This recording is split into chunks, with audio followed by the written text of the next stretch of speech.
also, along with the presentation, I've attached a couple figures that display exactly, these are just figures of my house, but this illustrates exactly what each project will have included within it.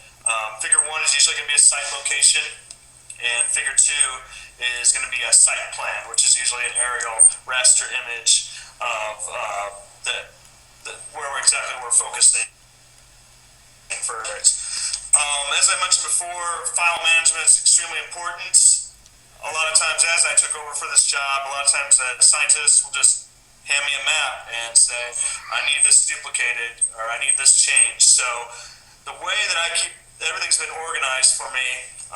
If you notice on figure 1 or figure 2, the lower left-hand side of these PDFs is going to have a path name attached to it. And this path name lists exactly in my computer where to go to find this MXD file.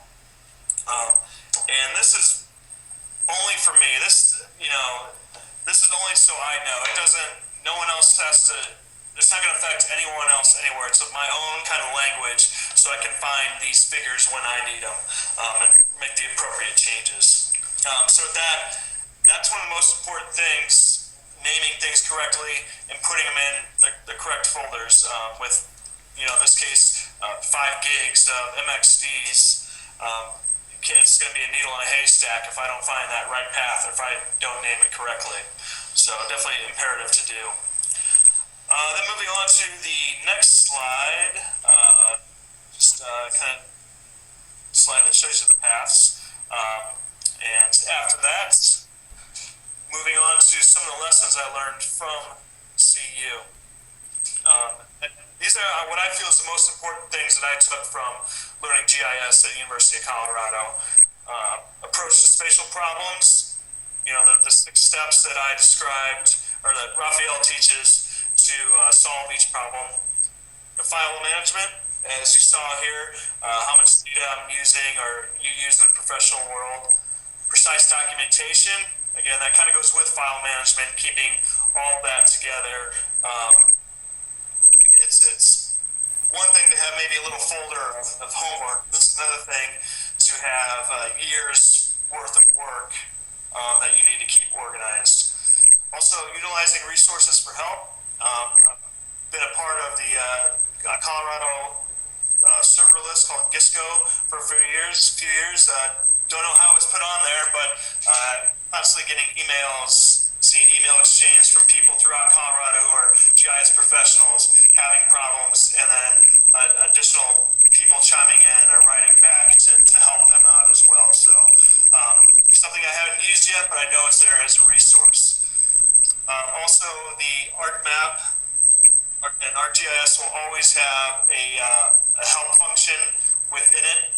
You have it within the software and also online, and I use that more than anything to diagnose a problem. It's extremely specific and details on how to figure just about anything out.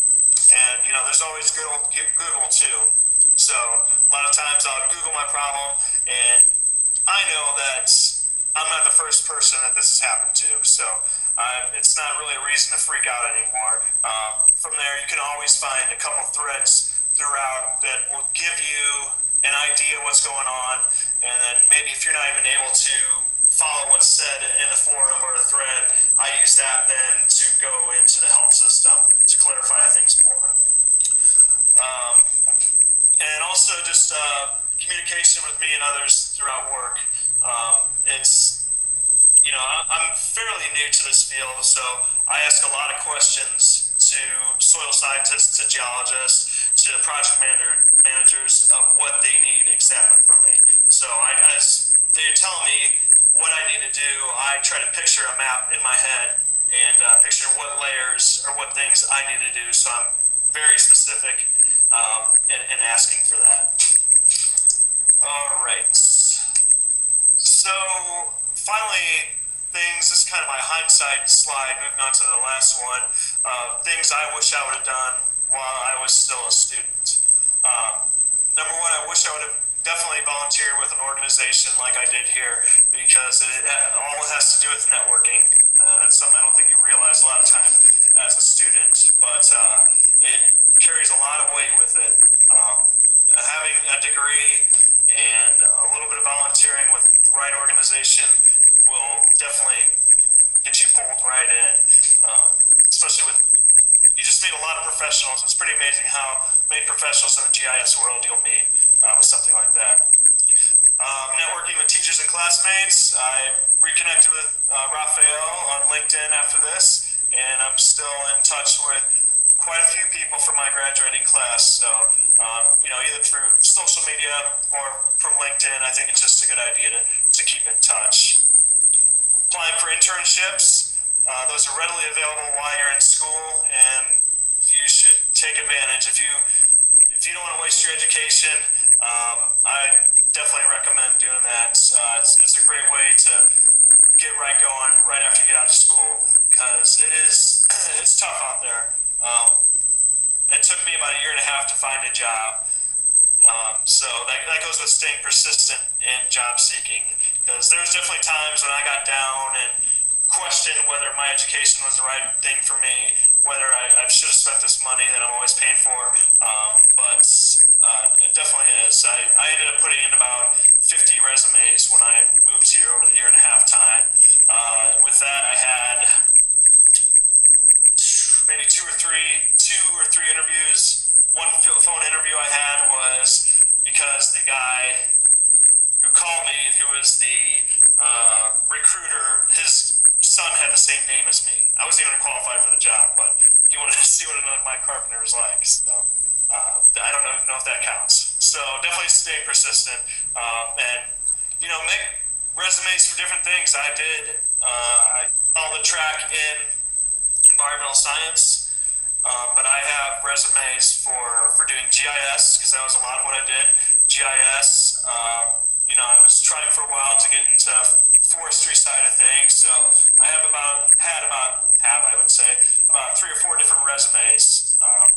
Natural resource management, GIS, and then kind of more the science side of things. So, definitely be very diverse, and be robust with yourself. And then finally, when you do get that interview call, just be yourself.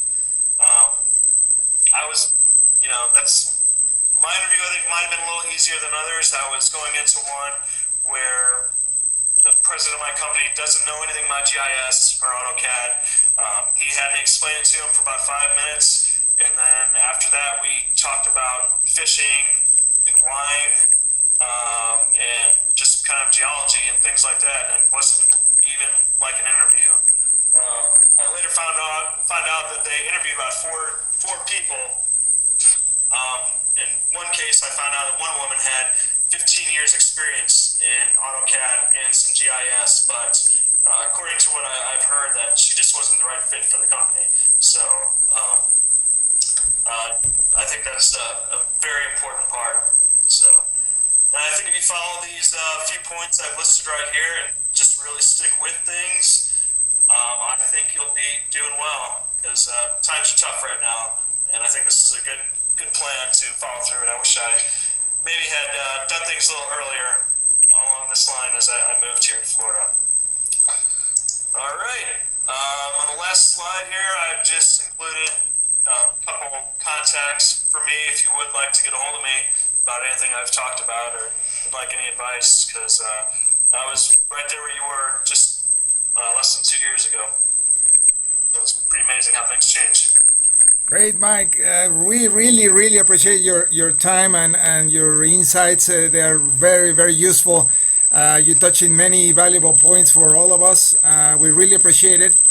And thank you for offering our students to contact you afterwards. That's very valuable.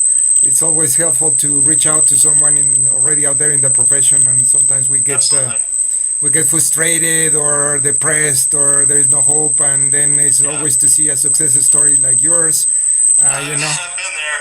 When my family, when my wife and I first moved here, when we were leaving Denver, the day we were pretty much set to move, our house is up for sale. The people backed out, so we were stuck in the house. So I moved here. I had to live with my in-laws for 10 months while we put things together. So I've had my low points, and in the end, now I have a wonderful family, a great city, and I landed my dream job as my first job. So Awesome, perfect, Mike. This is really useful and very motivating. We really appreciate it, and we'll be in touch for sure. absolutely. Thank you, Take Mike. care, everyone. Bye bye.